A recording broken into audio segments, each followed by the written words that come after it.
3 أحلام تدل على تيسير الرزق.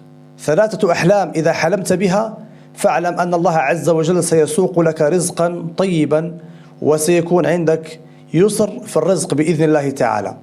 أولا لا تنسى أن تصلي على الحبيب صلى الله عليه وسلم، ولا تنسى أن تعمل اشتراك ومشاركة ومتابعة كي تصل هذه المعلومة للغير، والدال على الخير كفاعله.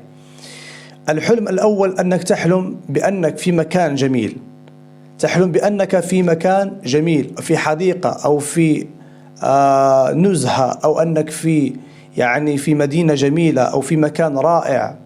هذا حلم يدل على تيسير الرزق.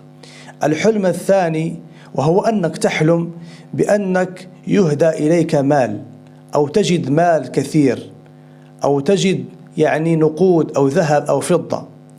الحلم الثالث، وأنا لا أطيل عليكم باختصار شديد، الحلم الثالث